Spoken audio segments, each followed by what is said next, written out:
Cachoeira taking on Sajara Eubanks at 125, dude. So as of right now on Wednesday, that fight is at 125. I guess we'll see by Saturday what that fight actually happens at, if at all, due to weight misses. So, hey friends, while there's a lull in the action, quick announcement on the card tomorrow. Due to weight management issues with Sajara Eubanks, that bout has been canceled. Sajara.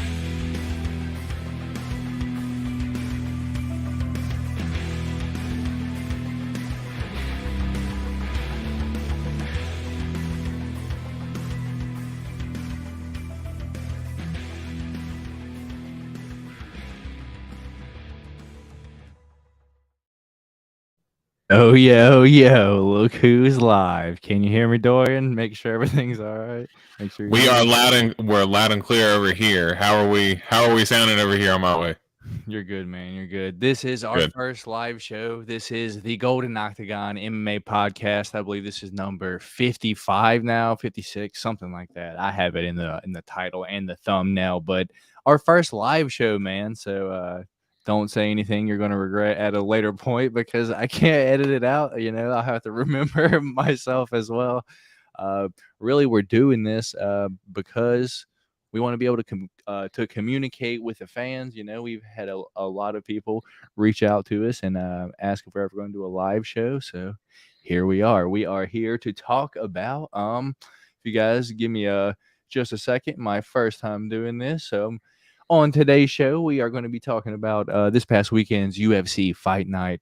Sean Strickland, I spelled that wrong on there, versus Nasruddin Imavov, that full card, the recap, as Dorian's already laughing.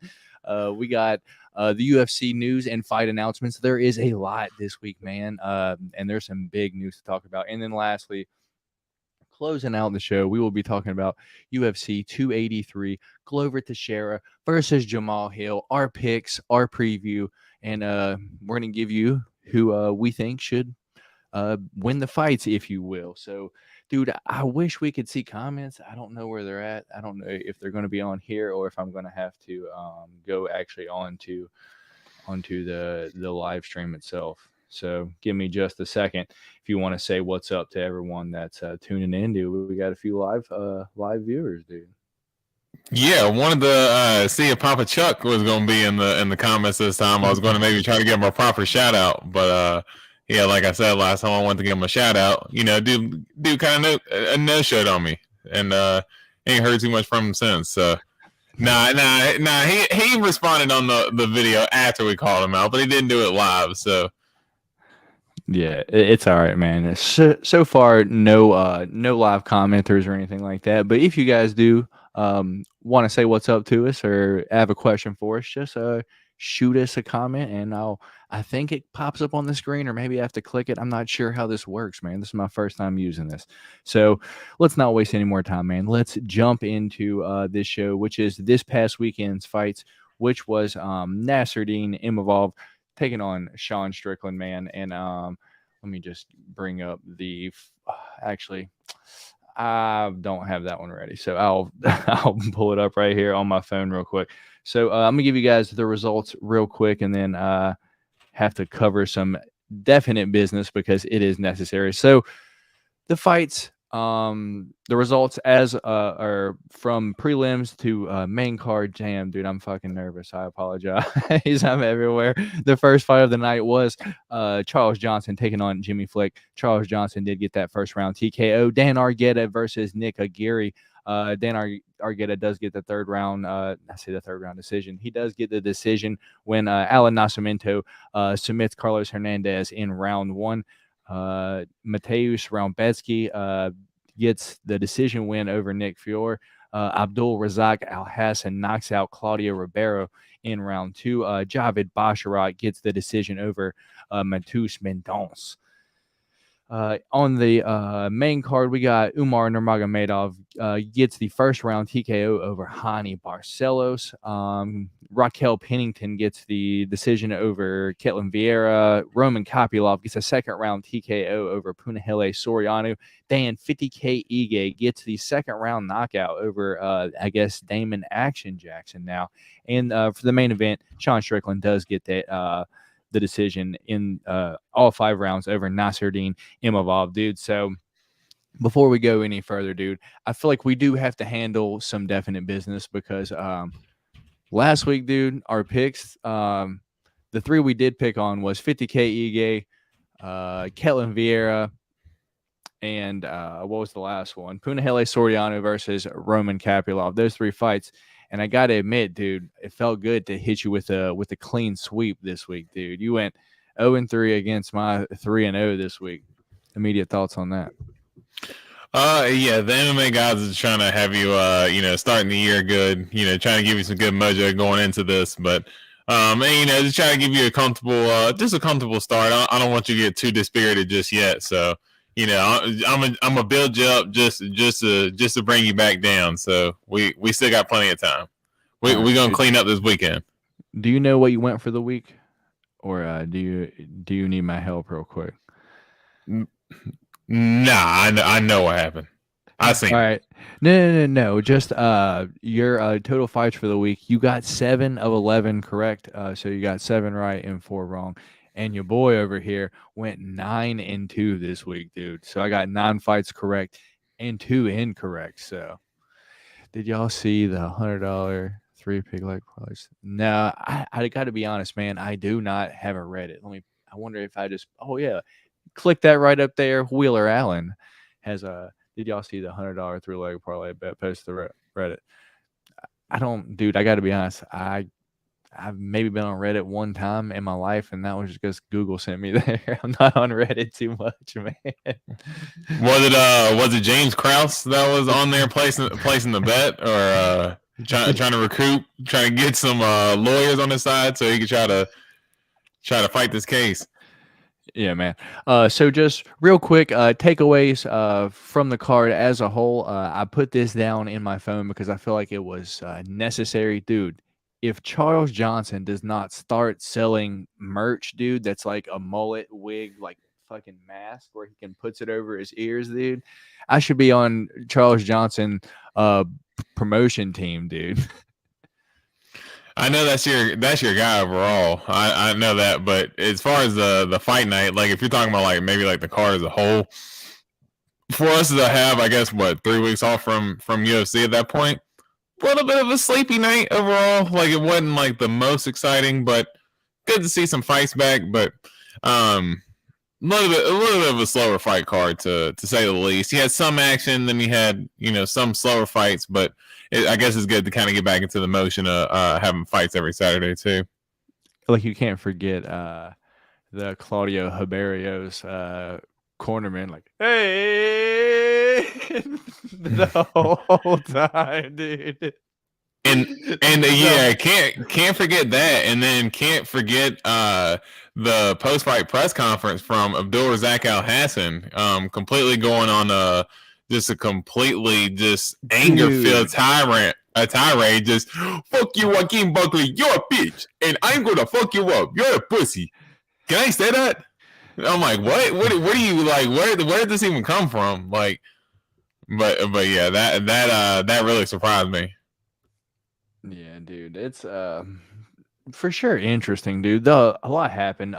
Is there anything I guess specifically that you want to talk about from the fights aside from? I guess we'll just go through this just real quick.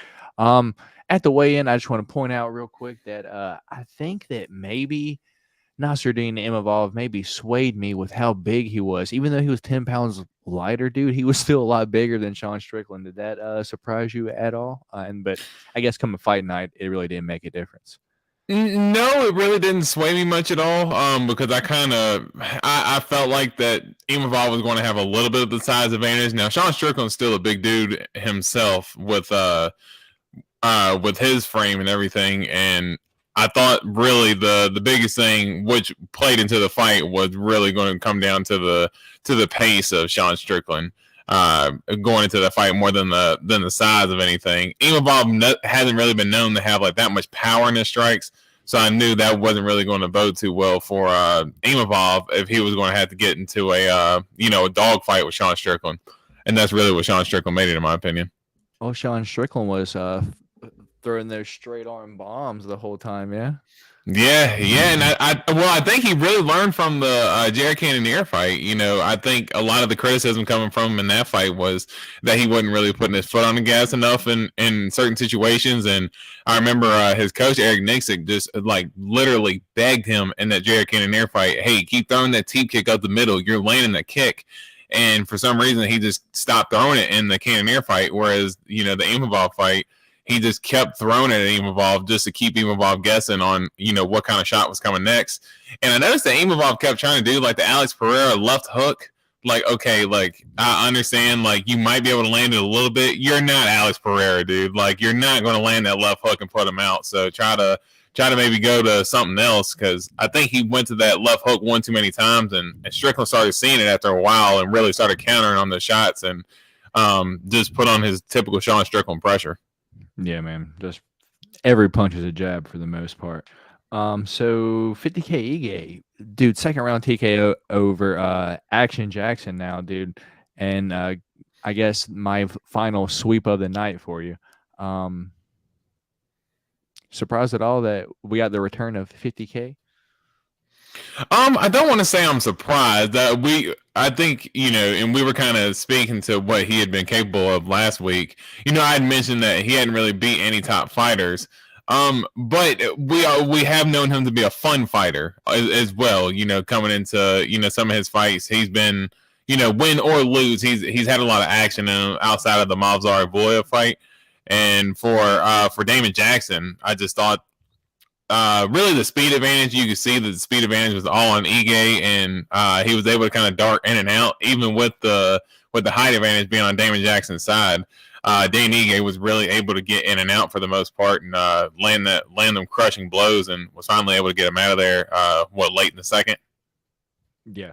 Dude, like the Roman Kapilov fight went kind of exactly how I said it was going to go last week. Yeah, when I was like, bro, you can't take this man down, and he's slowly started to surprise me, dude. He's pretty fucking good.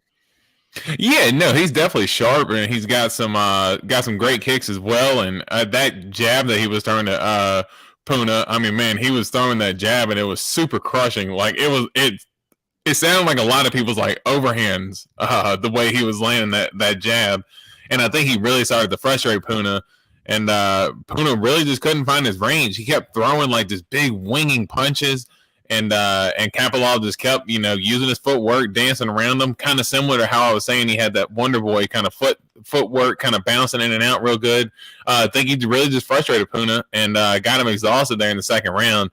And then body kicks were just absolutely brutal to get him out of there late in the second as well. So yeah, them body kicks, man. When he hit him with the first one, I seen Puna crumple, I was like, man, Puna's such a dog, but then you can't eat too many more of those and survive. And lo and behold, he crumpled. Yeah, man, that was once he started going to the body, dude. It was all over from there. The only other real takeaway I had from that fight, aside from me calling the Sijara Eubanks versus Priscilla Cachoeira, that wasn't going to happen because I didn't think Sarge was going to make weight, dude. I wish I could have bet on that.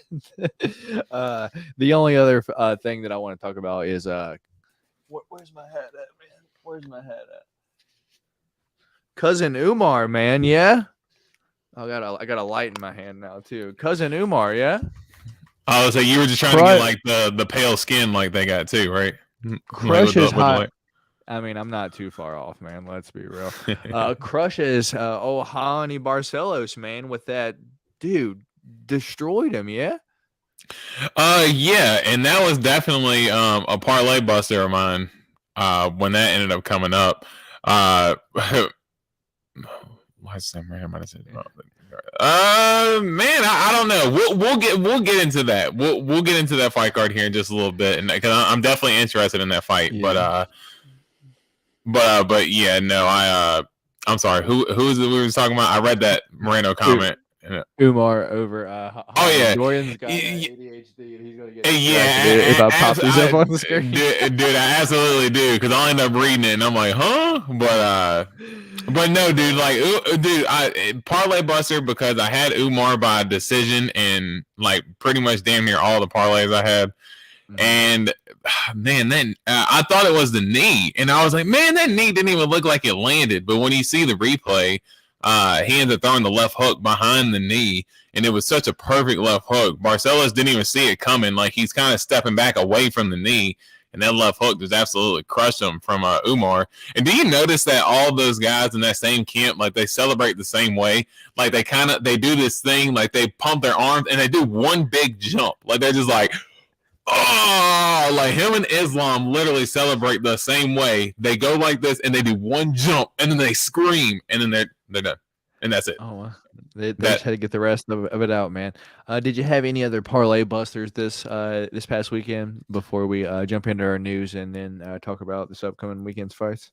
Yeah, Ribeiro and Ribeiro definitely screwed me, man. I mean, he was the underdog, so I had him straight up in most of them. So the Umar one was the one that busted him, and then Ribeiro busted the rest of them. But yeah, I had Ribeiro straight up in almost all of them. Then I had Umar by decision in almost the rest of them, and both of those just completely crumpled. Dude, I had three that ruined the weekend for me. It was Ribeiro, just straight up. That one ruined a bunch of them for me. I also had what's his name? Raumbetsky by KO. And dude, that one went all the way to decision. He still won, but it's like, damn, bro. Like, I thought you were gonna crush this guy. And then lastly, I had Charles Johnson versus Jimmy Flick going over 1.5, and Charles Johnson got him out of there earlier. So luckily, that was an early one of the night, and I could like chase just a little bit, but it didn't go well, dude. At the and then I had one. I think it was like 25 cents to win like $250. And I was on the main card, and it was on the Roman. Dude, I had Umar round 1 or 2. I had picked that, and then it was one other one, and then it was on Kopylov versus Puna, and I had Kopylov in round 3 or decision, and then he finished him in the second. I was like, well, I'm done. Motherfucker. And it's like when you start getting into props, you know, it like doesn't let you cash out. Hold on, let's take a second and pop some comments up on the screen. Let's see, where are we at? Let's see, Revenant. Kraus after Moreno. Yeah, dude, I feel the same. About that. I think that's going to maybe we'll get into it, but I don't know if that's going to take any account for this weekend. And then up next we got Carlin Hood, who you boys got for Gone versus Jones. And well, what will that fight be? You know what, Carlin, that is a perfect segue into our next segment real quick, because we are going to talk about the fight news and fight announcements. And, you know, just real quick, off the top, man, we got the news that since our this past weekend show, we got the news that Francis is no longer with the UFC. He is now vacated / stripped of the title, dude. So I guess immediate thoughts on that. Just real quick, I'm going to give you that full screen real quick because I'm going to grab a drink. Yeah, man. I think for Francis, I think he really did. He stepped up there on a limb, really taking a chance and walking away. I would say really, you know, at the peak of his power, you could say Francis was at, you know, being the heavyweight champion. He had a title defense. He had a win against Stipe Miocic, and you know, a lot of people, especially myself, you know, I've been clamoring to see Francis for a little bit now. So, you know, as unfortunate as it is that he's leaving the UFC, I do like that, you know, he's actually going to be taking a chance and gambling on himself, man. Really the interesting thing is going to be to see kind of where he makes his next move to. I know that he has talked about, you know, boxing on multiple occasions. I know that he had, you know, kind of posted some cryptic messages on Instagram with his mom wearing a PFL shirt.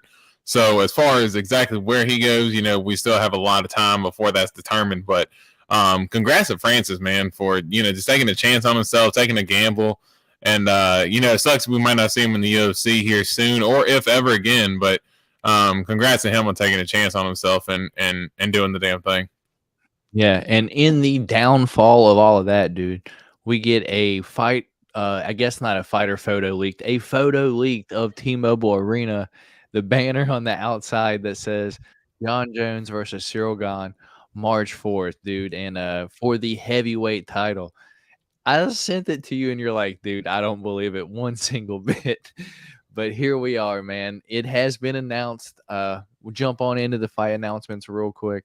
It has been announced that John Jones will fight Cyril Gane on, I believe, what is it, March 4th in Vegas, dude. That card so far right now is absolutely stacked as well. And look at my shirt right here, man. Johnny Bones. How long has it been since you've seen one of these? A very long time. About almost 3 years now, to be exact. It came in the mail today. My girl actually got it for me. I was like, oh, that's pretty sick. I appreciate it. I will wear that today. Yeah. So I guess immediate thoughts on that fight, man. I'd wanted it to be against Francis because I thought, just the big, scary Francis, I thought that would have been a more intriguing matchup. Sidebar before jumping all the way into that, man, there's one thing that really frustrates me is when Dana White kind of tries to insinuate that one fighter is scared to take on another or, someone wanting to take on less competition. Like, they kind of insinuate that Francis is scared to take on John Jones. It's just absolutely, absolutely nuts to try to say that, oh, well, maybe he just wanted to take the easier fight. No, he just wanted to make sure that he got paid good and the rest of his contemporaries got paid good too.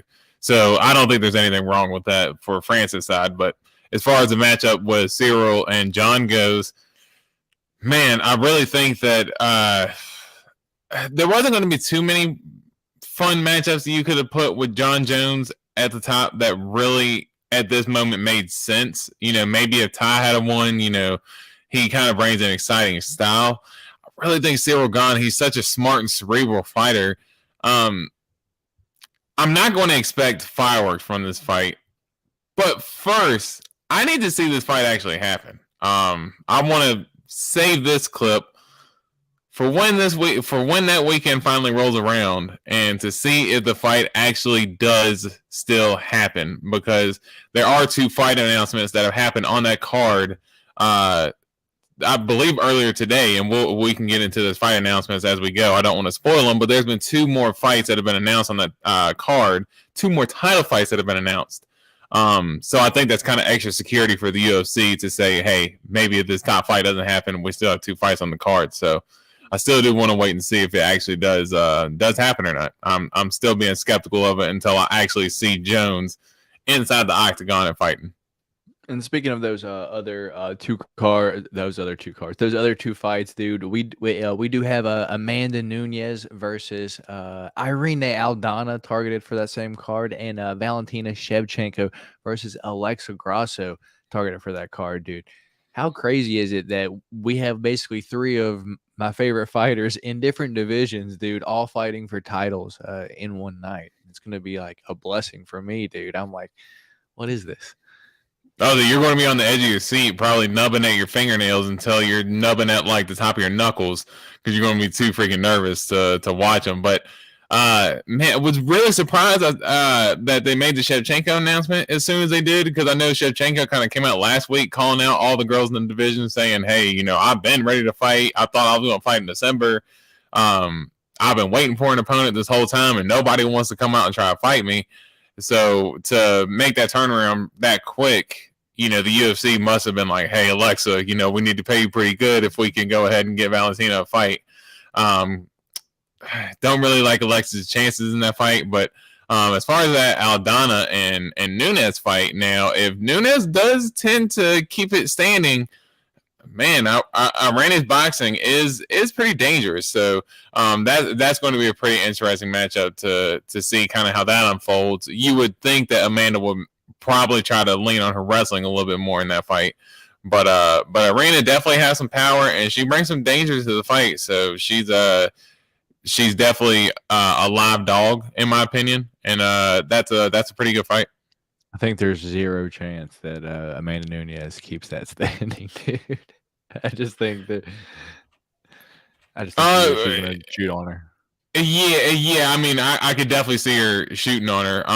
I think that, I mean, if you get the Nunes that fought Pena in the last fight, if Irene does she does have that lunging left hook. With that left hook that Irene has, it is nasty, and she can lunge forward with it. She knocked out Caitlin Vieira with it. She ended up putting down Yana Kunitskaya before she finished her too with that same left hook. So she is dangerous with that. But when Juliana Pena was kind of lunging forward in that second fight against Amanda Nunes, Amanda Nunes is kind of able to step off and throw that big. She was standing in southpaw and threw that big overhand right and kept cracking Pena with it. She was stepping in. Now I know two different styles, but if Irena does try to rush in, I can see Amanda setting up some counter shots herself, which kind of makes me more interested in the fight because we know Irena is a more capable striker than Pena is. All right, cool. I'm gonna. Any other fight announcements that you want to talk about that you don't know of before I start running through these? No, obviously you pretty much the ones that I pretty much know. We're probably going to pretty much have the same ones. All right. Revenant, I think in a few years, Jones versus Jailton would be a great fight, dude. Jailton Almeida is going to be a fucking berserker, dude. and I can't imagine John Jones being around that long because I think Jailton's going to have a few more fights before he can kind of reach that top tier where John Jones is at. John Jones may have, if he fights, maybe 2 or 3 fights at the most kind of left in him right now. So I don't know if he's really going to take on a Jailton fight by any means. He just now signed a new 8-fight deal. And Zabit, dude, I think Zabit's returning soon. Yeah, that's what I heard. Something like that not too long ago. So let me run through the rest of these. Just give me a quick preview thought on them as fast as you can before we jump into the fights, because I know we got a few people here that are like, all right, man, y'all just talk about the damn upcoming fights. Dude, I did go 9-2 this past weekend, dude. So I know everyone's like, dude, I got to get your picks this week. All right, here we go. Up first, we got Gunnar Nelson taking on D-Rod, Danny Rodriguez on March 18th. Care about that one at all? Yeah, D-Rod's my guy, man. So, I definitely gotta show D-Rod some love, and Gunnar Nelson looks like he's trying to get a little bit more active since he hadn't been within the last few years with his injury. So that's a pretty intriguing fight to see where kind of Gunnar Nelson can go after getting submitted from Neil Magny in his last fight. So it should be a good fight. All right. We got Jordan, the Glass Cannon, or the Beverly Hills Ninja, Wright, taking on Zach Palga, dude. Care about that one? I didn't realize that he was still in the UFC. Jordan Wright was, but that dude will absolutely go. He will either kill you or be killed. Like, he is the true definition of kill or be killed. And Zach Palga is needing a win coming off that rough loss to. He was the one in the Ultimate Fighter with Muhammad Usman, right? Yeah, right. So yeah, he's definitely needing to win, and maybe 185 will suit him better. So that should be a pretty interesting fight. You actually sent me this one, dude. I'm a fan. You think I'm a fan of both, but I'm clearly more a fan of one than the other. We got Bruce Leroy, Alex Caceres taking on Nate the Train Landwehr, added to UFC San Antonio March 25th, dude. I can't believe you thought I was more Alex Caceres fan than I was a Nate Landwehr fan, dude. I cannot tell you a fight that I've been more hyped for than while it was happening than David Onama versus Nate Landwehr, dude. I was jumping up, like clapping, like yeah. I was so happy. I may have had a few dollars on Nate Landwehr to win, but that's beside the point. I'm a fan of Nate Landwehr because of his post-fight interviews, dude. The first, the one that I just looked back to was he just I think he subbed Charles Jourdain, right? I think. Yeah, and then right after, it was 1 minute, and he's like, I just want to show y'all one time I can do that there. I still got power in these hands. It's the funniest thing. My girl looked at me and was like, what did he just say? I'm like, that's my guy right there. That's my guy, Nate the Train, baby. He's such a goof, man. But yeah, I knew you were Alex Caceres. I knew you were a Nate Landwehr fan, but I thought Alex Caceres, I know you've always shown him a lot of love too. So I figured, you might have been a little bit torn, but you have been shown to for your fandom of somebody. You were pretty quick to throw your fandom away from somebody, pretty damn quick. So fanned him away. I'm still a fan of him. He's just a lot less exciting than he used to be. So I'm like, come on, No, man. I mean in general for fighters that you like you'll tell me you like a fighter and then like they lose a fight and I'm like, damn, what'd you think about his so-and-so's last performance? I know it's your guy. You're like, I never fucking liked that dude. I'm like, damn, you just dumped him already after I mean, you lost one fight. Like, how are you gonna dump him already? Like shit. Maybe because I picked someone to win, you think I'm a fan of them, and I'm like, I just picked them to win. I don't know. Like, if I like someone, I'll usually ride with them. At least I'll give them a couple years before I'm like, all right, man, it's done. It's done. But anyway, moving on up, we got Dan Hardy's wife is going to be fighting. Veronica Macedo is going to be picking on Juliana Miller March 18th. Care about that one at all? Oh, I didn't realize that was Dan Hardy's wife. Yeah. Yeah, I didn't realize it was Dan Hardy's wife. That's pretty interesting. Yeah, I would say now that you mention it, I'll be more interested in it now. I know Juliana Miller. She was coming off the Ultimate Fighter as well this last year, and she had a pretty emphatic win in the final herself, and kind of made me a little bit of a fan of her with the fiery attitude she brought. So now with the backdrop of Dan Hardy's wife, could be pretty interesting as far as storylines. To be fair, she's fought in the UFC maybe like 4 or 5 times, and won some of them, lost some of them. Not the best overall. Not really paid attention either. So yeah, Steven Peterson taking on Lucas Alexander. Fuck Steven Peterson. That's my thought. Go ahead, Dorian. Not really. I ain't really got shit on either, to be honest. I mean, I just know Steven Peterson from the Chase Hooper fight. That's it. Really. Yeah, dude. He fake glove touched Chase Hooper and then like hit him, dude. I'm like, fuck that guy. All right. We got Ramiz Brahimaj taking on Carlston Harris February 18th. Care about that one at all? Not at all. All right. Joel Alvarez is out, dude. Upsetting. Zubaira Tukugov will now fight someone new, so let's not get into that. Dude, the next Charles Johnson fight week, you have to at least do something to rep your Charles Johnson fandom, dude. I don't care if you have to like get like one of those, like one of like the surgical mask and like glue fur to it and like wear it backwards, dude. You have to show your Charles Johnson fandom next week or next time he fights, dude. Because I was saying, how do you not? I was like, that's your guy. Like, not everyone can do it. I feel like only his bald fans can do it. Like, will you want me to shave my whole head, but that I'm definitely not doing. You can get like a skull cap or something like that to press your hair down, and then you could wear the goggles to have the hair on the back. I mean, that's your guy. Like, I didn't even realize Charles Johnson had that haircut until you was like, dude, he's got the best haircut in the world. That's the only reason why I know him is because of the haircut. I mean, I know you don't want to chance it with what Nancy would say if you end up coming in with that haircut one day, but you can get you a nice Scully and rock that thing, dude, still. Yeah, if I start to lose the lettuce on top, I'm rocking the Charles Johnson mullet, dude, without a doubt. So moving on up, dude, a banger, absolute barn burner announced, dude. Justin Gaethje versus Rafael Fiziev, March 18th, dude. Immediate thoughts on that? That one, just immediately should be a super fun fight. And Gaethje, we all know that that dude brings the excitement, fight in and fight out, and Fiziev in his last few fights, Bobby Green and Brad Riddell, RDA, he's brought the fire in all his fights and got the finish in his last 2 against Riddell and RDA, and he got the finish against RDA in the 5th round as well. So he's really shown some good progression in his last few fights. And as you said, it should be nothing but fireworks the whole time that fight lasts. So super excited for that one. Edwards versus Usman 3 is announced for March 18th, dude. It's going to be official. I guess Usman's good to go.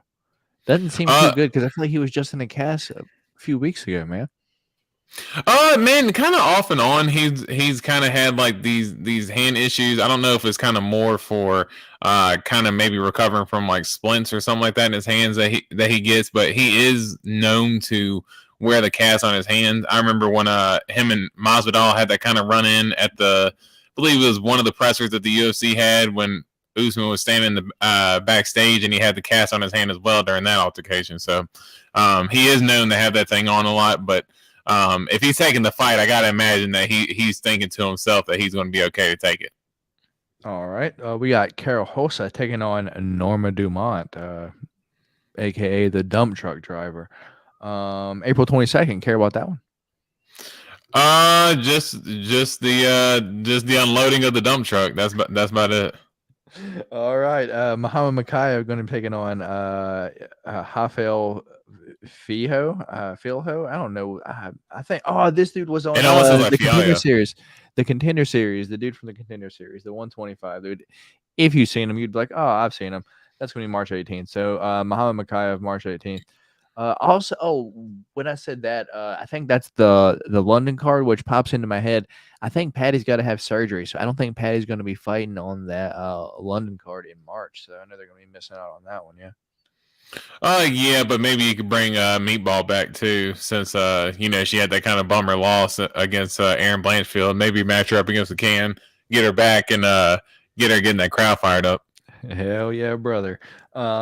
Dude, this one I am super interested to see the line when it drops. We got the karate hottie Michelle Watterson Gomez taking on Luana Pinejo. That's the chick that got like up kicked and then like faked that she was hurt like after she was down. Like it was an awful fake, and then like the fight got called off because she was actually kind of tired against Randa Marcos in her. I believe it was her first fight in the UFC, dude. Do you know who this is? Not at all. Just more interested to kind of see where Michelle Watterson is at in her career. Yeah, Kind of I'm approaching her. interested. Sorry, go ahead. No, I was going to say just approaching her late 30s. I'm just kind of, wanting to see, does she still kind of have the fire left that she did, or is she kind of doing this for a paycheck at this point? So I would like to kind of see where she's at, just as far as where she's going to go for a career. Dude, as I was gonna say, I'm interested in the odds on that when they do drop because I would take Michelle Watterson. Yeah, I would feel confident taking Michelle Watterson in that fight. Up next we got Yasmin Lucindo. That's the one of the Yasmins that fall in the double Yasmin fight. Going to be taking on Melissa Martinez April 22nd as well. Looks like April 22nd is going to be a whole bunch of girls fighting, dude. Yeah. Maybe it's some like International Women's Day or something like that. So trying to bring it in the right way. So we just have them beat the hell out of each other. That makes sense. The International Women's Day, come beat up. We're celebrating that women can do this just as much as men can. Now go out there and beat the shit out of each other. Yeah, man.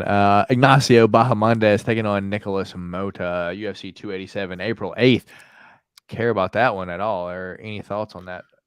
I felt like we hadn't seen Bahamondes in a while, so yeah, and he's fighting a guy that's pretty chinny, dude. Not gonna lie. Yeah, he's always known for putting on fun fights, but been pretty inactive as of late. But excited to see him back in action. Martin Boudet taking on Jake Collier. I mean, Jake Collier at this point. I mean, what are we doing? That heavyweight, dude. Like, you probably need to be fighting at middleweight at this point, dude. I mean, you were clearly never bun heavyweight. Like, just stop eating a few more honey buns, dude. Dude, I'm surprised they didn't cut him after the Beast Boy loss. Yeah. Yeah. I mean, well, maybe that's part of the reason why they kept him around, because they know that he can create excitement at least for a little bit. But man, that Chris Barnett fight was still absolutely nuts. Now that you mention it, he should have won that fight. Let's be fair. Like the ref could have stopped it. Dude, now that you mention it, man, that fight. Yeah, now that you mention it, I don't know how I didn't have that as far as comeback of the year either, because that was another one. That was, and that's, maybe I should have vetted the fights a little bit more from last year. But gosh, that was absolutely crazy. Chris Barnett, that is crazy. I love him, man. Yeah, man. We got Petr Yan taking on Merab Dvalishvili March 11th. Thoughts on that one? Oh, that's going to be interesting because it's a 5-round fight. It's a main event, and it seemed like Petr Yan had kind of wanted to make sure that it was a main event. It looks like I think he just likes the 5 rounds at this point. I think he feels like that within the 3-round system, that maybe that was part of the reason why he felt like he got the short end of the stick against Sean O'Malley. So if he has 2 more rounds to kind of display his style, maybe he can get a win. And Merab, I mean, we know the gas tank that dude has on him, but has never been in a 5-round fight in the UFC. So As far as him always shooting for the takedown and stuff like that, I'm going to be interested to see how he kind of manages his gas tank in that fight. So that's going to be really interesting to see. Any other news or fight topics that you want to talk about for this week, man? Or anyone in the comments want to bring up any news topics about fights or fighters that you want to talk about before we move on to this weekend's, I guess, fights? Give you our picks, and we're gonna get out of here. No, man. I mean, I think we pretty much cleaned it up, and I know the fans are probably chomping at the bit for your picks. So probably not, dude. Probably not. All right, so let me figure out how to take this one off. Oh, that's what I'm going to do. And before we get started with the picks, I'm going to, ask you guys to do a quick little bam, hit the subscribe and the like button for us. We appreciate y'all commenting. Dude, this is pretty cool. This is way better than Zoom being able to do this live and not having to go back and do all this. Oh yeah, no, it's definitely it's a lot cleaner too. It's a lot cleaner. Like we can have little banners and shit. That's what's up. All right. But yeah, man. Oh, look at that. We should have had our names on here. Oh, D Rose, whole Dorian. Dude, what if you spelled your name? What if you spell your name wrong? How funny would that be? Just as funny as you spelling Strickland wrong in the. I forgot the K. I said Strickland. I forgot the K. It is what it is. Strickland. It is what it is. All right, man. Well, that being said, let's get into this weekend's fights and might as well utilize a little function that we have on here. A little screen share.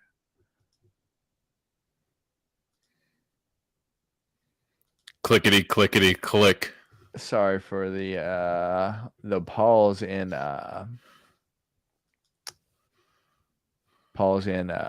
whatever we're doing here. Let me give you the fights for this upcoming weekend. How does it look, Dorian? Because I can't see. I'm just on the main screen. Does it look all right? Yeah, I can see it. Are like we on there or are we here? Let me see. Are we on? Okay, we're on there too. And then on the main card. Okay, cool. What is this? We got a damn ad up here. Get out. You know how it is with Tapology, dude. Yeah, Tapology is going to add you have to fucking usually it's the Colgate ads. The Colgate and the Sonic get me to no end, dude. HBO Max gets me the fucking most out of all of them on there. It's like, dude, I already have HBO Max. Quit fucking putting ads up here at HBO Max. Like, damn. All right, so we're going to give you the fights top to bottom for this weekend, and then we are going to give you our picks bottom back to top. Feel free to stay along as long as you want, or you can leave, whatever you guys want to do. We are at UFC here. Let me make sure I got this on here though, so I'm not look, I'm already forgetting, dude. Boom, pop that right up on there. Let's go. All right, we are at UFC versus Hill. We are at UFC 283. Glover Teixeira versus Jamal Sweet Dreams Hill. We got Deuce the Gator, Davison Figueroa taking on the Assassin Baby, Brandon Moreno. We got Gilbert Dorino Burns taking on Neil Magny. We got the Pile Driver, Jessica Andrade taking on Lucky Lauren Murphy, or the Junkyard Dog if you are on the same train that me and Dorian is. She is tougher than dollar store steak. We got Paul the Bear Jew Craig taking on Johnny Walker, Mauricio Shogun Hua taking on Ihor Pateria. We got RoboCop Gregory Rodriguez taking on Bruno Ferreira. We got Thiago Moises taking on not even going to try his first name, Costa, and I can't read it. I'm pretty far away from my laptop. Gabriel Bonfim taking on Munir Lazez. Jailton Almeida going to absolutely demolish Shamil Abdurakhimov.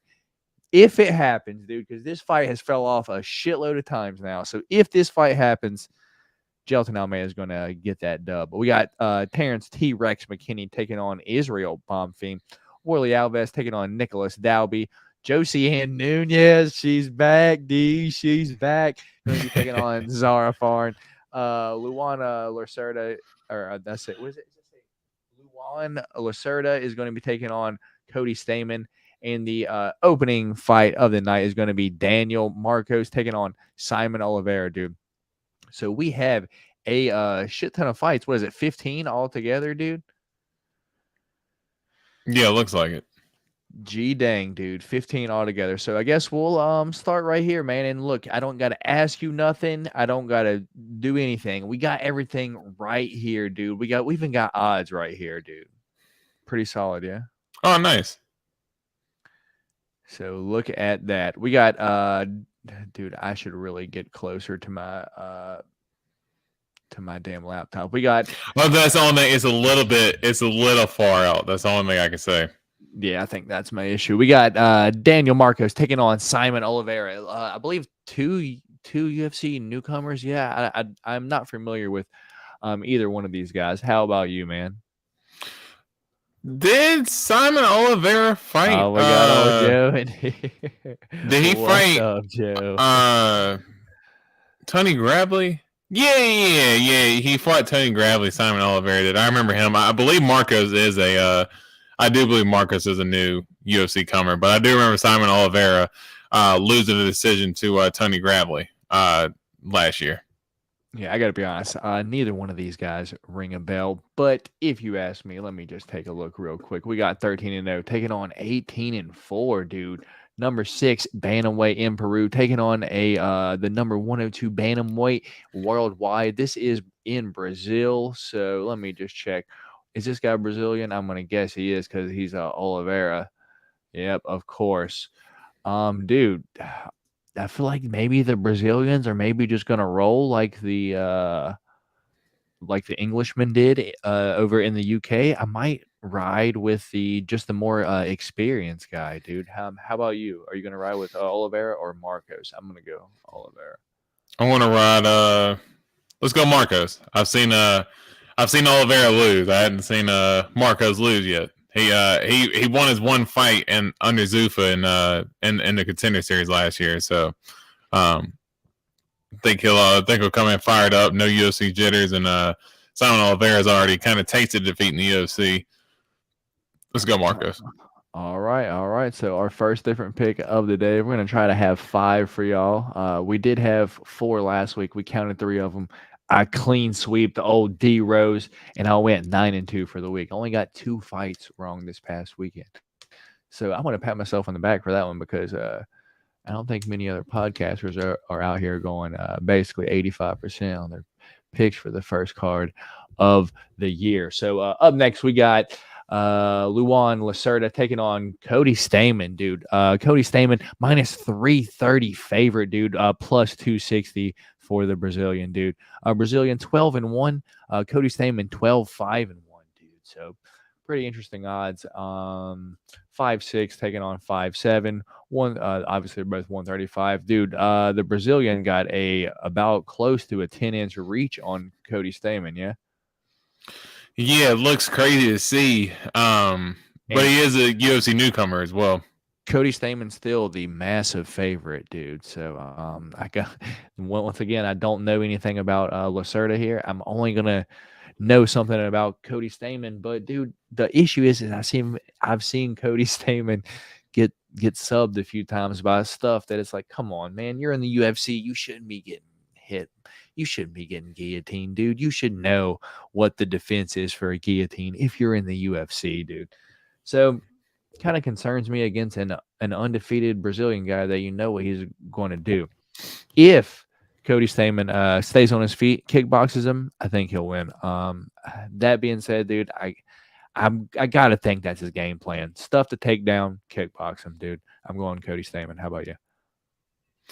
I would say we got 2 different stories of Cody Stamann because I see him as more the wrestling type.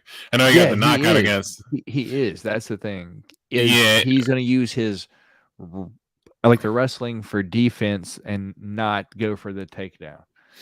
Yeah, what I mean is I think he's going to implement the takedowns. I think that I mean from what you're looking at and for a fan's perspective, you know, you're going to always want to see the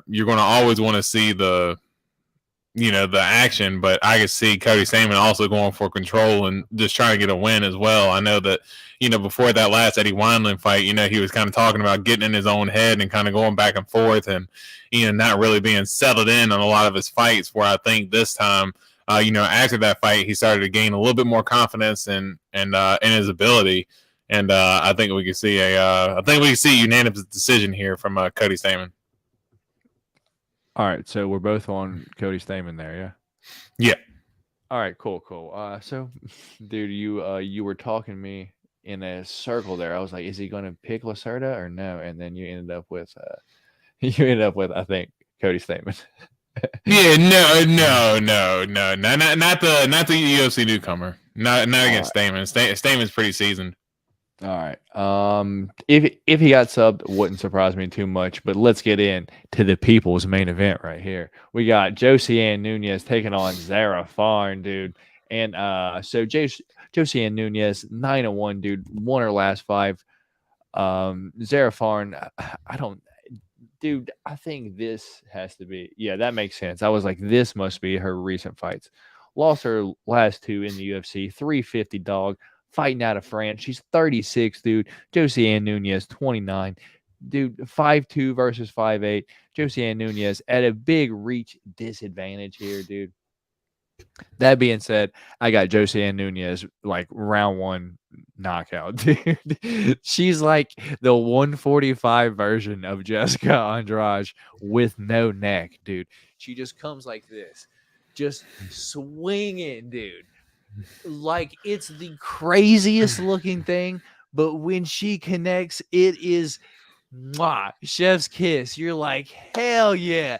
But I got Josiane Nunes, probably round 1, round 2 KO. How about you, dude? Yeah, I'll keep it short and sweet. Josiane Nunes, as you said, going there with the no neck, swinging for the fences. But man, when she hits, she's an absolute crusher. And will crush girls like soda cans out there, man. So, I think Nunes should be able to get the win pretty easy. As you said, probably. I don't see it going past the second round. It should be a knockout for Nunes. Dude, she is ruthless. She just comes forward, throws all caution to the wind, and it's like, no, you're gonna fight me, dude. She's like a what is like a horror movie serial killer. She's just coming, dude, always. Up next, we got Warlley Alves taking on Nicholas Dalby, dude. I feel like everyone that I've listened to this week is kind of against me. We got 14-5 Warlley Alves taking on 20-4 Nicholas Dalby. Warlley Alves win 1, lose 1 for the most part in his last 5. Nicholas Dalby lost a unanimous decision to the Dirty Bird, and we know the Dirty Bird is good. And then had a draw with Jesse Ronson, although on steroids, Jesse Ronson though. And then won everything else, dude. I like Nicholas Dalby. A lot of people don't think he's good. He's like, he's not good anywhere. I think he's good at point fighting. He reminds me of Wonder Boy, but is he older though, dude? He's 38 years old, so that's kind of throwing me off. I didn't know he was that old. They're both 5'11". Nick Dalby got a 2-inch reach advantage. Dude, Warlley Alves has never impressed me at all, dude. I don't know why. And I like Nick Dalby. I tend to pick him in my picks. It's I guess bit me in the ass once or twice, but also it's done some good for me as well. I'm going Nicholas Dalby here. I don't know why. I'm not a fan of Warlley Alves. What are the odds again? About even. It's about even. So this I mean, even the odds makers don't really know which way this is going. Yeah, I don't know. In my head going Nick Dalby though. That's my official pick for the week.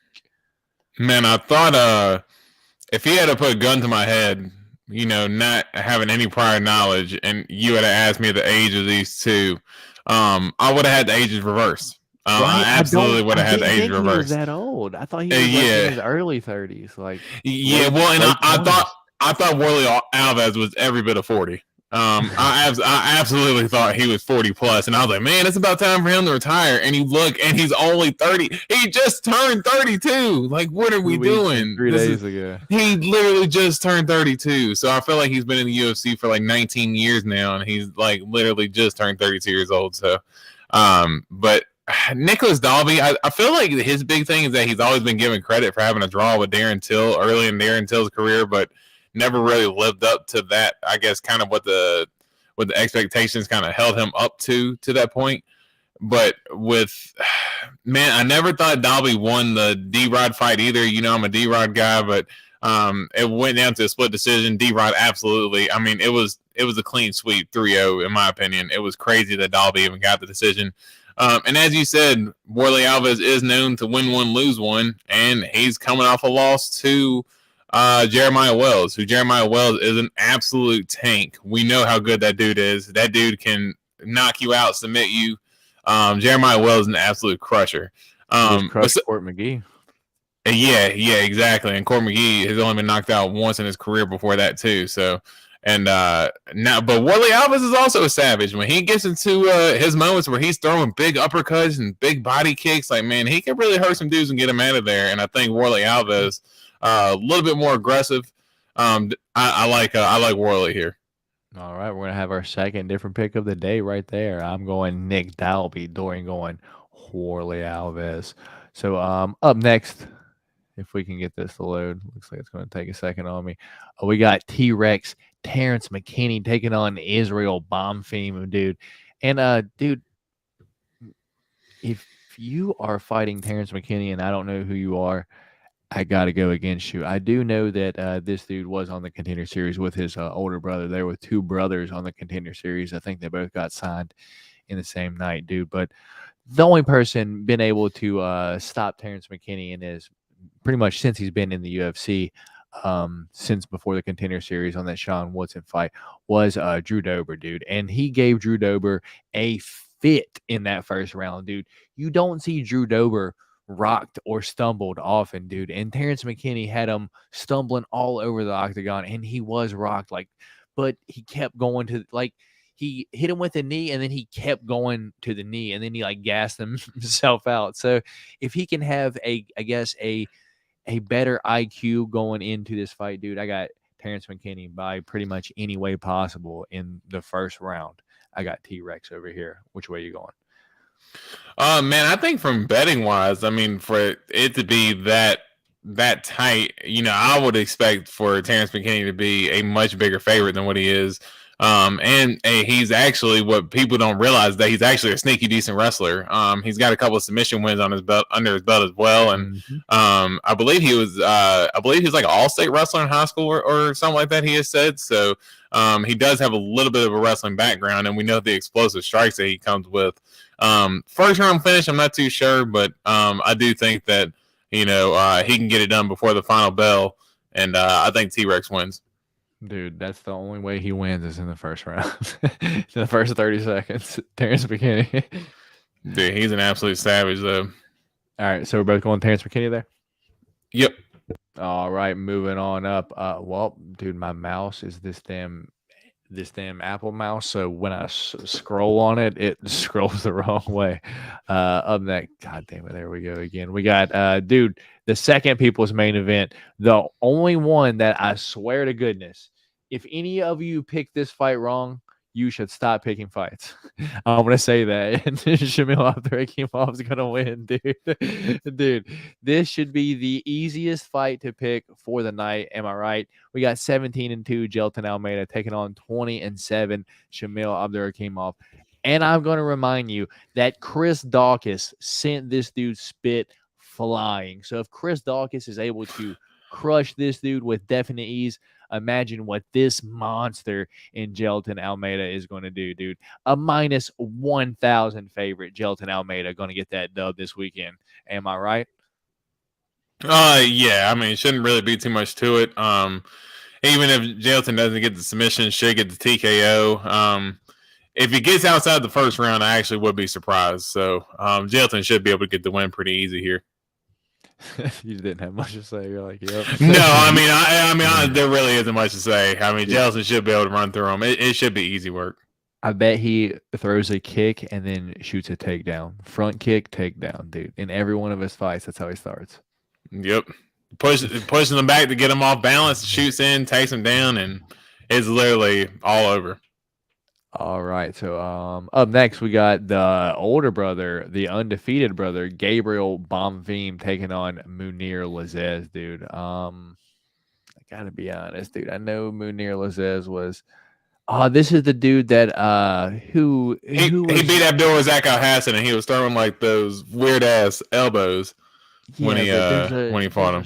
story about this guy though. Like it's like Dana White's son like wanted like fucking this guy to be signed or something Oh like yeah, that. like he had seen some highlights of him or something like that. I was like, dude, you need to look him up. He's such a badass. And Yeah, how did this guy lose?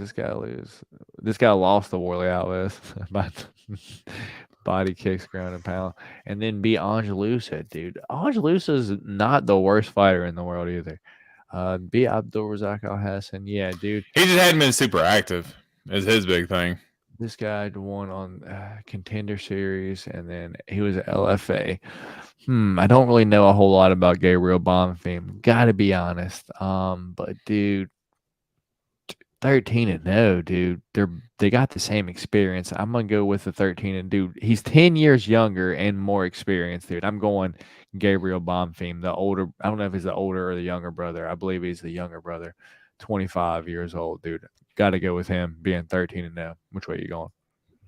Yeah, I'll take Bonfim here too. I think Lazez, he's always shown like some promise, but I don't think he's really been active enough to kind of, kind of keep that experience and momentum under his belt. Has shown some decent flashes in the UFC, but yeah, I do think that Bonfim should be able to get the win here. Let's say unanimous decision. All right. So moving on up the card, we got Thiago Moises taking on Melquizael Costa. Is that how you say that? Melquizael? I'm sure they'll say it somewhere. Yeah, you'll hear John. As soon as you hear John Anik say it, you'll know how to say it. Yeah, what was like the guy that had this back in the day? Was it Scott Jorgensen? And then he ended up getting like the craziest tattoos, dude. There's like bright tattoos. Yeah, I believe so. All right, Thiago Moises taking on Costa, dude. Number 5 lightweight in Brazil taking on the number 18 worldwide Thiago Moises, dude. And relatively the same age. I gotta go with the UFC vet in Thiago Moises. Done nothing but show that he is definitely UFC level. He did lose to Joel Alvarez, which it's because Joel Alvarez it basically came in with like a 30-pound weight advantage on fight night, and then he did lose to Islam Makhachev. And I think that he took that. Didn't Joel Alvarez take that fight like last minute against him? So like Thiago Moises was planning for like a different opponent before he got. Probably, dude. I don't even know. I just know that he misses weight every time that he fights. Like he's so he's got to go up to 170. Like yeah, bro, you cannot make 155. Yeah, he's like massive. 6'4", dude. You're not everyone can be the tarantula. Who you going here? Thiago Moises or Costa? Man, the only thing Moises he is a little up and down. The only thing that scares me about Costa is that this is his UFC debut, so you just don't know if like any UFC jitters or anything like that are going to come into play on this. Moises, the only time you ever really seen him lose is to now he lost to Islam, and as you said, Joel Alvarez, but Alvarez missed weight going into that fight. Dude was absolutely massive. I mean, I'm not putting any money on it, but I'd say I'd probably have to go with Moises here. Just being the UFC vet, and I believe Costa's taking this fight on short notice as well. So let me take up Moises here. All right. So we will move on up. Both going Thiago Moises there. Going on to, dude, we got another main event. There's like 6 main events on this card, dude. We got RoboCop Gregory Rodriguez taking on late replacement Bruno Ferreira, dude. He was going to fight Brad Tavares, yeah? And then Brad Tavares fell out a couple weeks ago now. So RoboCop 13-4, Bruno Ferreira 9-0. RoboCop's only loss in his past few fights was Armin Petrosian via split decision. Obviously, Bruno Ferreira, the Hulk, is undefeated. So who you going to go for, RoboCop or the Hulk? Dude, got to be honest, RoboCop probably going to crush this guy. He just doesn't go away. He's like a cockroach. You try to kill him, but guess what? he's going to be there round 2 just to show you what's up even more, dude. RoboCop, yeah. Yeah, after his last few against Marquez and Njokuani, I picked against him, and those are the 2 fights. You're like, I will never pick against RoboCop. Dude, I cannot pick against him because every time I assume that someone's gonna go in there and put his lights out, he goes in there and puts their lights out after he takes some hellacious damage. So yeah, I cannot pick against RoboCop again, at least for right now. So yeah, I'm taking RoboCop here. All right, both going Gregory Rodriguez there. So moving on up. Up next, we got Mauricio Shogun, who are taking on Ihor Potieria, and I'm going to let Dorian take this one away for just a second.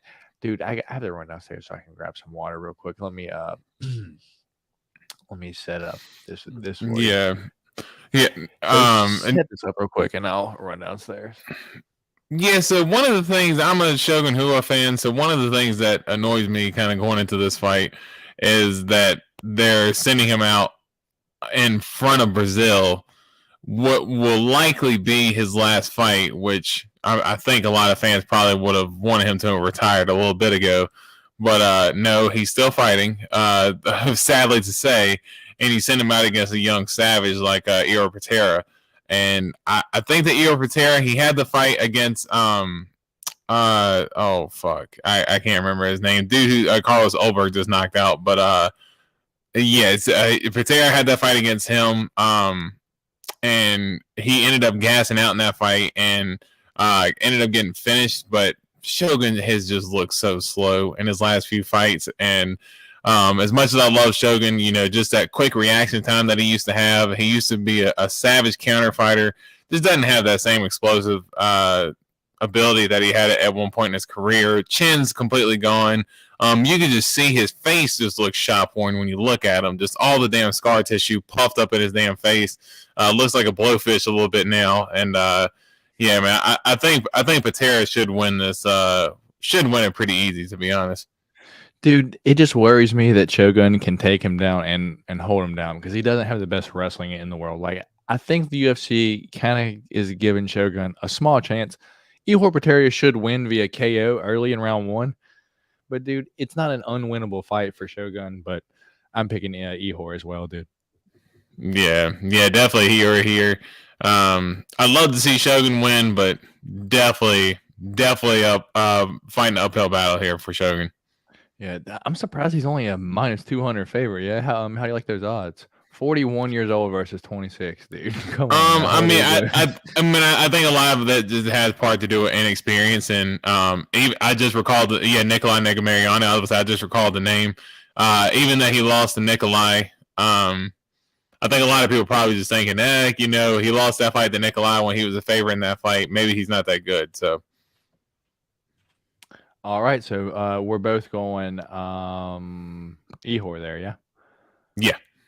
Up next, we got the Bear Jew, Paul Craig, taking on, what is his name? Johnny Barasuza de Souza Walker or something like that. Johnny Walker Barra de Souza. He's got like 17 names. I would have to find it. It's so ridiculous, though. Dude, this will probably be one of the only fights that I'll ever go with Johnny Walker on. I don't see Paul Craig subbing Johnny Walker. Johnny Walker's from Brazil, and he has jiu-jitsu in his mitochondria. That is parts of his cells at this point. So Brazilians just kind of grow up learning how to do jiu-jitsu, and I don't think the Scotsman is going to be able to sub the Brazilian. And, dude, the game plan is there. Just stay at distance. Don't go to the ground. Come on, Johnny Walker. You got this. 6'6" versus 6'3". Johnny Walker, dude, only minus 1. Dude, there's money to be made this weekend. Johnny Walker is going to be one of my picks that I'm going to rely on a lot this weekend, dude. And let's see if he bends me over and doesn't use any lube and just fists my asshole, dude, because he's done it multiple times before. Will he do it again? Probably, dude. I'm going Johnny Walker. How about you? Man, I think really the only way that Paul Craig really has to beat Johnny Walker is to knock him out, because we do know that Johnny Walker is chinny. But if you could ever recall a standing knockout from Paul Craig, you please tell me, because other than that, I've never seen this dude ever. I don't think it. I don't know if I've seen him land on his feet a punch, let alone actually hurt somebody with a punch on his feet. So yeah, I think Johnny Walker, keep his distance. You probably see some big punches from him. You could see a knockout here, but if Paul Craig does similar to what he did in that Vulcan fight last time and kind of lay on his back and wait for Johnny Walker to jump on top of him, I could see Johnny Walker being smart, maybe to start with some leg kicks and riding off with a decision. So Johnny Walker should win this one. Like the winner of this fight should get to fight Dominic Reyes, dude. Or the loser. No, the winner of this fight should fight Dominic Reyes, dude. Well, I mean, I don't know where Dominic Reyes is in a position to be facing anybody on a win streak right now, except for. I wouldn't consider either of these guys to be on a win streak, even if they do win this fight, dude. Well, I mean, we're insinuating that Johnny Walker is going to win this thing. I mean, so it'll be on two. yeah, but I mean, as far as I don't know, I just think you can match him up against somebody else other than these two, or at least match him up against Paul Craig. You don't have to match him up against Johnny Walker. Dude, one of them is going to get knocked out. Dom Reyes versus Johnny Walker. Someone's going to sleep in that fight. Moving on up, we got the pile driver, Jessica Andrade, taking on Lucky Lauren Murphy, the junkyard dog. She's tougher than any meat that you will be able to buy at any dollar store. Tougher than that, and well done. She will not go out of there easy. That being said, I got Jessica Andrade finishing Lucky Lauren Murphy pretty early. How about you, man? I think she's just going to walk forward, throw bombs at her, maybe even some body shots, maybe a body shot to drop her. Who the hell knows, dude? Jessica Andrade is a fucking savage. She walks through with complete abandonment of anything that the opponent has for her and just throws bombs, dude. And if you do want to throw something back at her, she'll fucking choke you out too. Jessica Andrade with ease, dude. Yeah, I think early is going to be tough. I could see second, third round finish here, but yeah, I do think Andrade gets the job done. I think just relentless pressure. I think it's going to be hard for Lauren Murphy to really pose a threat against her. That's really going to deter Jessica Andrade from continuously walking forward and just applying her regular Andrade pressure, throwing big hammer fists, and just crushing Lauren Murphy until she gets her out of there. So maybe a late finish, because I do think Lauren Murphy is tougher than that old leather boot that you got from your granddad back in the day. I'm telling you, man, she's tough as that old leather boot, and she's gonna be in there. But I just think that Jessica Andrade is going to be too much at the end of the day. Yeah, man. It's just, dude, I feel sorry for Lauren Murphy on Saturday night. I just feel bad for her. Like, oh, sorry, this is going to happen to you.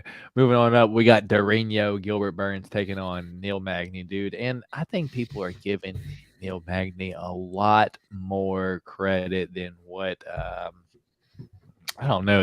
guess he deserves, dude. I think Gilbert's probably going to crush Neil Magny. I don't give him I am with the odds makers. A lot of people are on the Neil Magny side this week, but I'm for sure with the odds makers. I got Gilbert Burns winning this probably via sub or decision, although we've seen Gilbert Burns get knocked out before. It was at 155 though, so but he's got Usman dropped him with a jab, and Neil Magny. But Usman also beat the piss out of him until he dropped him with a jab too. Yeah. Neil Magny can throw shit up the middle. He's got a good jab on him, and he's got knees up the middle. But that being said, I just think Gilbert Burns is just too powerful, and I got Gilbert Burns by sub or decision, dude. How about you? I actually think in this, man, I think that Gilbert Burns had wanted a little bit more of an exciting matchup. And Neil Magny, I mean, he's been one of those guys that I've always liked in his career, and he's always put on, good fights. He hadn't been the most entertaining fighter, but I still remember his fight with Hector Lombard when Hector Lombard kind of first came over from Bellator, and that dude was like an absolute destroyer. and he had I believe it was a main event against Neil Magny, and he was beating the absolute tar out of Neil Magny, and the fight probably should have been stopped on a couple different occasions. And Neil Magny stormed back and was able to finish Hector Lombard later in that fight with some ground and pound. So I do know the toughness that Neil Magny brings, but I could see Gilbert Burns fighting this fight a little bit similar to the way he fought Wonder Boy. A little bit more takedown oriented. I think that, he can use a little bit of his striking, but I think one of the things that Magny does well is manage the distance, throws the jab and that front kick, and he likes to use a lot of his footwork. I think that for Gilbert's path to victory, throw some leg kicks, really try to slow down a lot of that movement, cut him off and go for some takedowns and, like you said, maybe potentially some submissions. But I think that likely right off with the decision. So I think that Gilbert Burns does get the job done. All right, so we will move on up to the co-main event, dude. How many different ones do we have so far? Just 2? I think we only got the 2, yeah. I thought we had 2, so I guess we'll just try to get 3 for this pay-per-view, dude, because I'm torn this one, dude. I'm torn on the co-main event. Deuce the Gator, Davison Figueiredo, the God of War, taking on the assassin baby, Brandon Moreno, for the 125-pound title, dude. Bro, I think there's a lot of shit going on with the whole James Krause situation. And, dude, to be for you to be training there, like the past 2 years now, a year and a half, something like that, like you moved all your shit there, and then to have to find someone new again to get a new game plan again, dude, I don't know. I don't know how I feel about it. I am a Brandon Moreno fan. I hope that he wins this fight. With that being said, putting my pick champ up on the line this week, I got to go Deuce the Gator, Davison Figueiredo. I think he's more focused than ever before for the most part, because he knows what Brandon Moreno brings to the table. He's beat him. He's beat him already. So I think he just wants to put an end to this quadrilogy, the first one ever in the UFC, dude. I got Deuce the Gator. Davison Figueiredo. Although it hurts my heart, I think Figueiredo wins. How about you, man? Yeah, the most interesting part for me is that Davison Figueiredo has not fought anybody else since December 2020 other than Brandon Moreno. And Brandon Moreno's only had one fight in between, which is that Kai Kara France fight from, I believe it was last July when they fought. And it's going to be really interesting to see how it unveils in Brazil. You don't know how the home crowd can kind of sway those judges, especially those Brazilian crowds. They're going to go crazy for their guy, Davison Figueiredo. I do think that Moreno, coming off that fight against Kai, he was absolutely savage mode in that fight. He was losing that second round pretty easy and then came back out in the third round and put it on kind of pretty good, man. Really, the reason why this series is still going is because people don't mention it enough. Man, this series would not be going if Davison Figueiredo didn't throw all those groin kicks in the first fight. If he doesn't throw all those groin kicks in the first fight and lose the point, he wins that fight. And instead of having the draw, and then next thing you know, Davison Figueiredo is up 2-1 in the series, and we're not doing this again. But considering that, it was a draw, then Moreno won, then Figueiredo won, now we have to settle it. But I think now you got a little bit more age on Figueiredo. I do think that Moreno is going to come in super focused. I do think that the James Krause stuff can be a little bit of a distraction, but Moreno was also good before he was fighting with James Krause as well. So if Moreno was more of a home project of James Krause, and I would kind of say I could see that having more of an effect. But I think that Moreno is going to be able to get the job done, man. I don't think he's going to be able to finish Figueiredo again. I think that I think it's going to go to a decision because Figueiredo is so freaking tough. I think you see another war similar to their first fight and their third fight. But I think Moreno is able to put up enough volume and get the job done.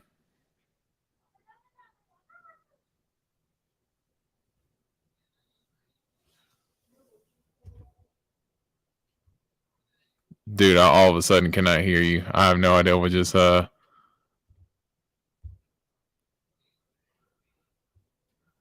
My mic was muted because I'm an idiot. Yeah, I was like, Yeah. I just heard you. Now I can't. Yeah, my bad, my bad. But I think this is the first one that you've actually picked Brandon on. I think you picked him on. I think you picked like fucking Davis on every other fight between like the three of them. Yeah. No. The first two I picked Davison. The last one I picked Moreno. So I've actually been wrong on each one. Damn.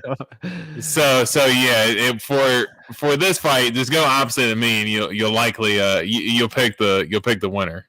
Yeah. I'm going Davison here, dude. That's our third different one of the day. If we pick different on this last one, we'll throw that one in there and we'll take one of the bottom ones off so we don't have a tiebreaker. But dude, this is hard to do this. I'm not ready for this to do this shit live, dude. I gotta get better at it. It is our first time over here. Cut us some slack.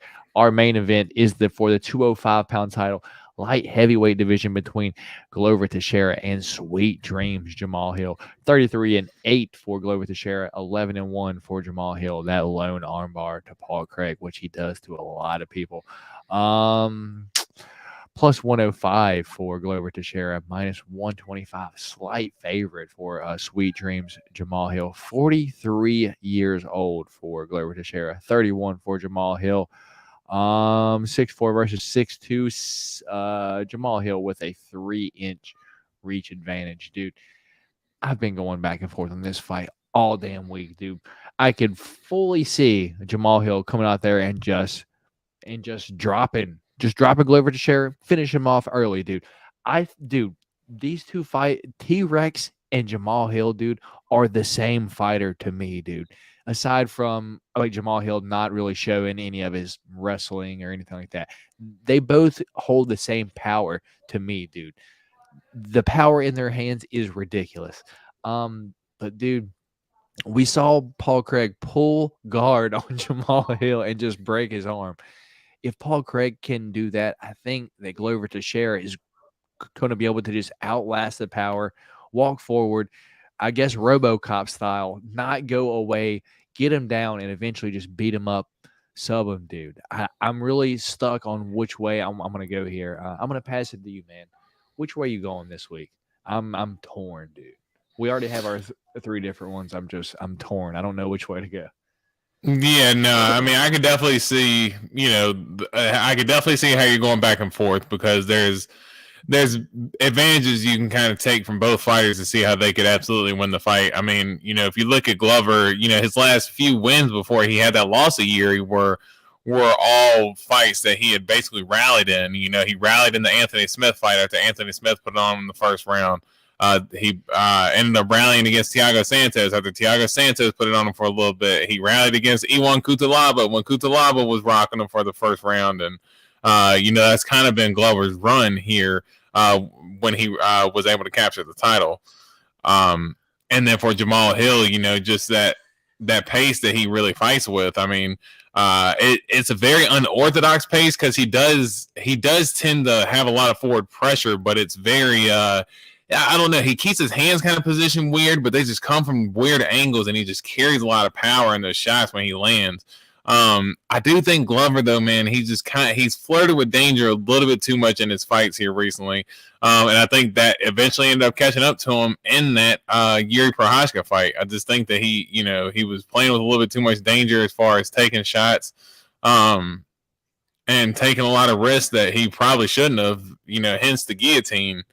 Taking risks at that moment. I know he was tired, but when you're tired, you don't make the best of judgments.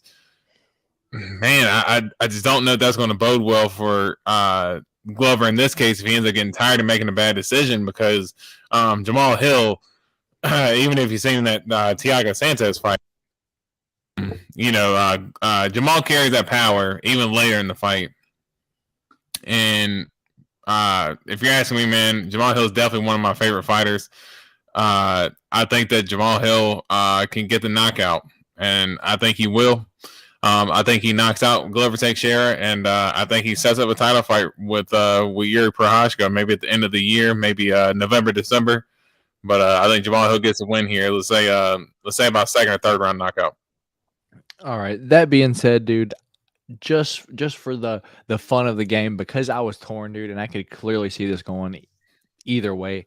because of how the last fight turned out, I gotta feel like it's only destiny, man, that Glover Teixeira wins this title back to set up for the rematch that was going to be to begin with between him and Yuri for the end of the year. I'm gonna go Glover Teixeira, late sub, maybe by decision. Who the hell knows, dude? I could fully see like Jamal Hill knocking him out super early though. It wouldn't surprise me one single bit. But I'm gonna go officially Glover Teixeira. Put my pick champ up on the line this week, and just so it's easier for us to decide which fights we have our different picks on. We got the main event, we got the co-main event, and then we got what's our other one, man? Alves, Nick Dalby. Yeah. Right here. All right, that's our three. Our three different picks for the week, because I am your reigning and defending pick champ of the week. Closed out last year with it, started out the beginning of the year with it, and going to continue to have it. Our three different picks for the day are Warley Alves versus Nicholas Dalby, Davidson Figueroa versus Brandon Moreno, and Glover Teixeira versus Jamal Sweet Dreams Hill. That is our three different picks for the week. So if you think Dorian is going to win the pick champ, put that down in the comments below. If you think your boy Matt over here is going to win the pick champ, go ahead and put that down in the comments and see which one of you are right. Just to let you guys know. One last time, Dorian last week went 7-4. So right now for the year, Dorian is 7 out of 11 fights correct, and I am 9 out of 11 fights correct. So not perfect by any means, but damn close. And we are both over 500. So, can't be mad at that for getting more than half the fights correct on an MMA, dude. It's crazy to think that people actually spend thousands and thousands of dollars on bets when Juliana Pena versus Amanda Nunes, the first one happened, dude. That's bananas.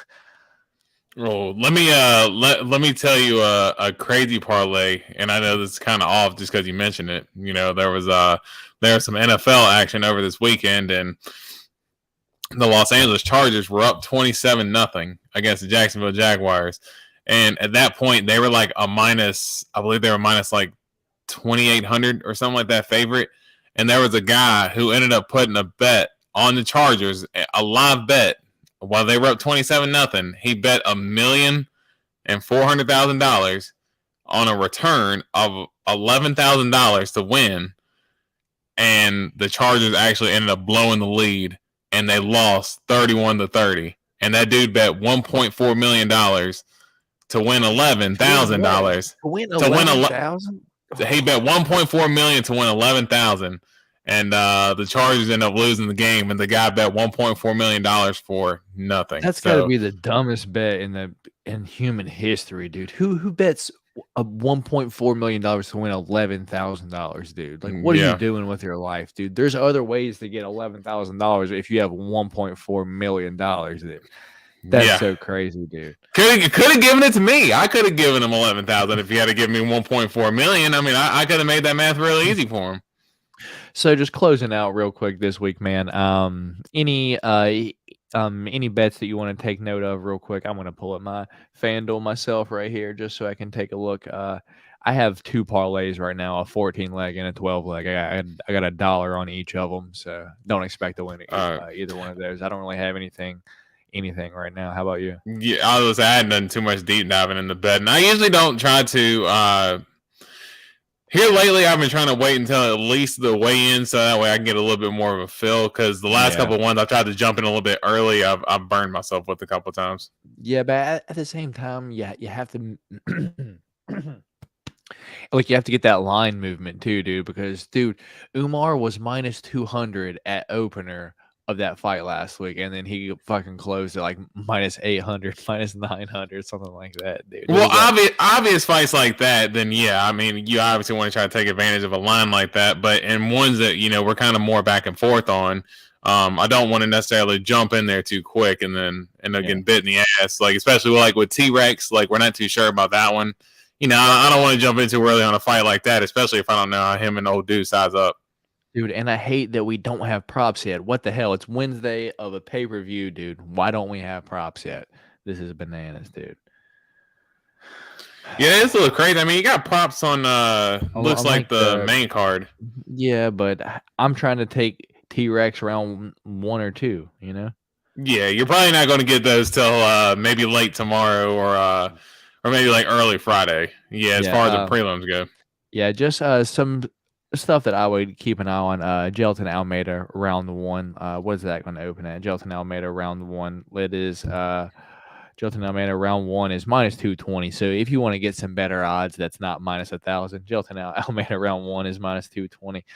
Don't have props for those prelims yet down there at the Terrence T Rex McKinney. What's RoboCop? RoboCop round what's RoboCop knockout round 2 or 3? Because I'm interested in that. RoboCop knockout round 2 or 3, dude, is plus 600. So something to keep your eye on. Maybe if you want to put a couple of dollars on that, probably not a bad bet.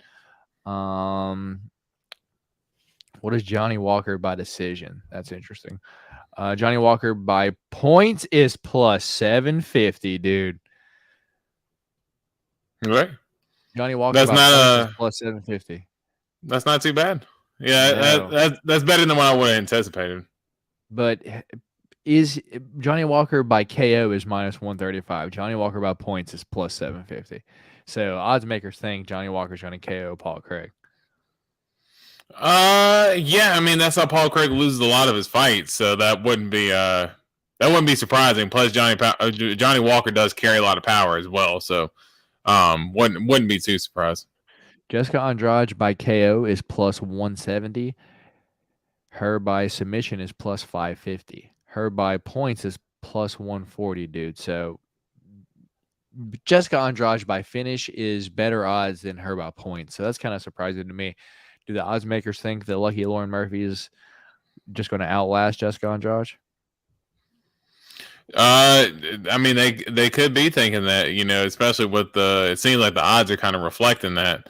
And Lauren Murphy is tough. You know, we've stated multiple times how tough she is. So I don't think it's anything out of the realm of possibility, but we also know the abilities that Jessica Andrade has as well. Yeah. Just a couple more. Dorino by points plus 190. Dorino by sub 230, dude. Some not bad odds as well. What's Davidson by points? I'm interested in that. Davidson Figueroa by points plus 250, dude. Maybe something to take a look at. And dude, I'm curious. What is Glover Teixeira by points? Glover Teixeira by points is plus 600, dude. So we definitely got some odds this weekend. There is money to be made. Maybe you can fade yourself. Say you have a parlay that's going good, that's 4 or 5 in, and then you see this upcoming fight that you're like, damn, this is my last leg. But him to win by decisions plus 600, dude. Not a bad bet to just throw like a $5 bill on that. Maybe get some of your dollars back. Anything before we get out of here, man? Or you want to say bye to the people? Let them know. Thank you for watching. The whole time there were between like 2 and 6 people in here. So we appreciate y'all watching. It was our first live stream. There was not really any announcement that we were going to do it, but I guess going forward, you want to start trying to do this on Wednesday nights, man? Yeah. Do you want to? We can start. Or do you want to try to go like a different day or a different time, anything like that? Yeah, no, I mean, I think we got a pretty good flow as we're going right now, so might as well try to keep it going. And pretty cool to do the live show. I do like the effects and everything that, you know, doing on the new platform that we got kind of generates. So yeah, it looks good, man. And doing the live show is pretty cool, being able to interact with the fans. So hopefully get some more interactions going forward doing these. Yeah, man. So once again, I appreciate every single one of you for watching, tuning in live. And if you watch this after, thank you as well. Put a thumbs up on it, comment below. Let us know how we did for our first live stream. I felt pretty awkward this whole time, dude, because I was like, damn, I can't edit this. So here I go. But like, comment, subscribe, all that good shit. I'm Matt. Dorian is on that side of your screen. I don't know what side he's on. One of the sides. But yeah, this is the Golden Octagon MMA podcast. And if you are into my card videos, I'll catch you guys Monday for a card video. And if not, we'll catch y'all next week for the Golden Octagon MMA podcast recap from this weekend's fights. I don't believe we have fights this upcoming weekend, though, so that's kind of shitty. But yeah, that's going to be all. Matt, Dorian on that side. We'll catch y'all next week. Peace. Peace.